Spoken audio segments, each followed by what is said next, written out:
আজ কত 2 এর চ নিয়মটা কি? সমহর বিশিষ্ট ভগ্নাংশে প্রকাশ করো। সবগুলা করানো লাগবে না, ইম্পর্টেন্ট কয়েকটা নিয়ম জানলে হবে। প্রত্যেকটা নিয়ম কিন্তু সেমই। আচ্ছা, এর আগে আমরা কি করছিলাম? এর আগে করছিলাম যে আমাকে করতে হবে কি হরগুলোর লসাগু। সমহর মানে কি প্রত্যেকটা হর সমান থাকতে হবে। এই যে হরগুলোর লসাগু করছি। এখন তুমি দেখো এখানে যে হর আছে, হরগুলা কি কোনো কাজ করা যায়? যায় না এটা কাজ করা। দেখো এইখানে কি হয়, মিডল টার্ম হয়।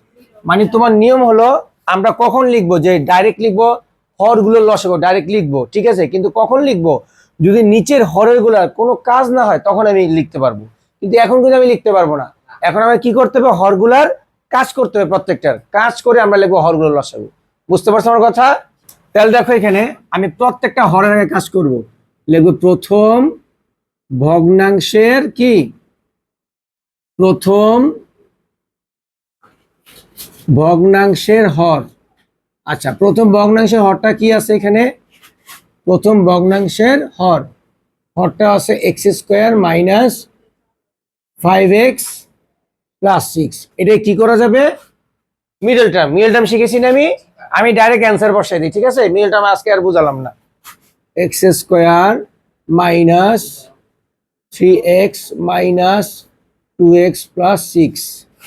এখানে x কমন গেলে x - 3 -2 কমন গেলে x - 3, x - 2 x - 3।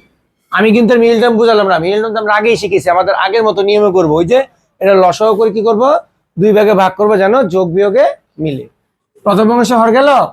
এখন আসি আমরা দ্বিতীয় ভগ্নাংশের হর। দ্বিতীয় আমি ডট দিলাম কি, হ্যাঁ, দ্বিতীয় ভগ্নাংশ কি, দ্বিতীয় ভগ্নাংশ হর লিখবো। দ্বিতীয় ভগ্নাংশ কি আছে হরটা?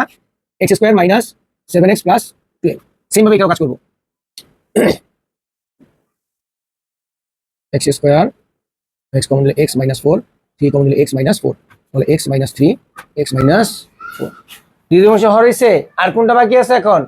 সেম ভাবে কোনটা করব? তৃতীয় ভগ্নাংশের হর। আচ্ছা, এখন কোন ভগ্নাংশের কাজ বাকি থাকে? তৃতীয় ভগ্নাংশ। আমি এখানে তৃতীয় ভগ্নাংশের উত্তরটা ডাইরেক্ট বসাই দিই। তৃতীয় ভগ্নাংশের হরটা আমি অ্যান্সারটা বসাই দিই। হ্যাঁ, এটার অ্যান্সার কি আসবে? x - 4 x - 5। আমি ডাইরেক্ট অ্যান্সার বসাই দিলাম। তোমরা কিন্তু এইভাবে বসাবে না, তোমরা কি করবা, এই যে তৃতীয় হরটাই যে এইভাবে কাজ করে অ্যান্সার আমাদের এটা আসবে। বুঝতে পারছো? তোমরা যদি করো কাজটা এটাই আসবে কিন্তু। তাহলে দেখো এখন কি হরের কাজটা কি হয়েছে না? এখন আমরা আগের মতো নিয়মে করব। কোন নিয়মে? সমহর বিশিষ্ট মানে কি প্রত্যেকটা হরের কি করব, আমি লসাগু বের করব। তাহলে লসাগু কি লিখবো, যে ভগ্নাংশের হরগুলোর লসাগু। হর কোনটা কোনটা? এইটা আসছে মান, এইটা আসছে মান, এইটা আসছে মান, তাই না? এখন দেখো প্রত্যেকটা হর বের করছি না। এখন কিন্তু এইটা হর না, এটা কি হর? এটা কিন্তু কাজ করছে। ওই যে কাজ করলাম না, ওই মানগুলোর প্রত্যেকটা কি বের করবো, লসাগু বের করবো। লসাগু মানে কি কমন আনকমন সব, ঠিক আছে? প্রত্যেকটার আমি মানগুলো বসাবো। আচ্ছা, বসে দিই x - 2 x - 3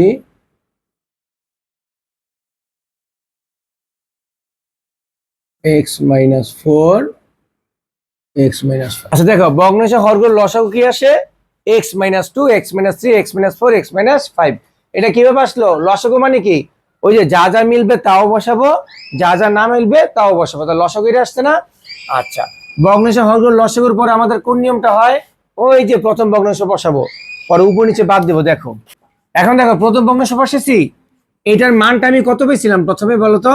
এটার মান ছিল x - 2 x - 3। এটা মানটা পাইছিলাম না?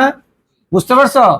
আর উপরে কি 1, এই যে 1 এর মান। দেখো এটার উপরে 1 বসেছি, এটার মান কত? এটা পাইছি। এখন মিলাও, এটার সাথে এটা মিলাও, কি কি মিলছে? x - 2 x - 3 কোনটা? এটা মিলছে না? বাকি থেকে কি x - 4 x - 5, নিচেও সেম হবে x - 4 x - 5। বুঝতে পারছো? এই যে আমাদের মান শেষ। আমাদের কিন্তু 1 প্রয়োজন নেই, 1 দিলে কি না দিলে কি। এই যে আমাদের একটা ভগ্নাংশের মান শেষ। তাহলে সেম ভাবে আবার কোনটা উঠাবো? আবার দ্বিতীয়টা উঠাবো। হ্যাঁ দেখো এটার মান কত পেয়েছিলাম, দেখো তো খাতায়, x - 3 x - 4। এখন দেখো 1 প্রয়োজন নাই, কি কি মিলছে বলো তো? এটা মিলছে না, 3 4 3 4 মিলছে। বাকি থেকে কোনটা? এক্স মাইনাস সরি হ্যাঁ এক্স মাইনাস টু আর কি এক্স মাইনাস ফাইভ আর নিচেও কি হবে x minus two x minus five বুঝতে পারছো বুঝছো এটার মানটা কত পেয়েছিলাম আমরা x minus four x minus five আর উপরে ওয়ানটা প্রয়োজন নেই যদি ওয়ানের পরে টু থ্রি থাকে তাহলে দিব দেখো এখন কোনটা কোনটা মিলছে ফোর আর ফাইভ এরটা মিলছে না ফোর ফাইভ বাকি থেকে কি x minus two x minus three আর এই পাশে নিচে কি হবে আবার x minus two x minus three মানে তোমার যা যা মিলবে সেটা বাদ বাদ দিয়ে কি করব যেটা থাকবে সেটা উপরে বসবে নিচেও বসবে ঠিক আছে এখন দেখো এটা কিন্তু একটা লাইন কিন্তু সাজানো যায় ইচ্ছে করলে কারণ এই যে এই হর আর এই হর কি মিলছে মিলে নেই কিন্তু তুমি কি করতে পারো এটাকে সাজাতে পারো যে আগে এইটা আগে এই পরে এইটা পরে এইটা পরে এইটা বুঝতে পারছো আমার কথা মানে কি করবা x minus two x minus three x minus four x minus five মানে সমান সমান একটা লাইন তুমি করে দিও বুঝতে পারছো আমার কথা তাহলে এই হলো সমর বিশিষ্ট ভগ্নাংশ তোমরা আগে কি করবা যদি যে কোনো এখানে কিন্তু সূত্র হতে পারে এ কিউব মাইনাস বি কিউব থাকতে পারে তুমি লিখবে প্রথম ভগ্নাংশে হর এ কিউব মাইনাস বি কিউব লিখে কি করবা এ minus B into A square plus A B plus B সূত্রটা ভাঙাবা ভাঙানোর পরে পরে আমরা এই নিয়মটা করে দেবো এটা কি নিয়ম সমর বিশিষ্ট ভগ্নাংশ ঠিক আছে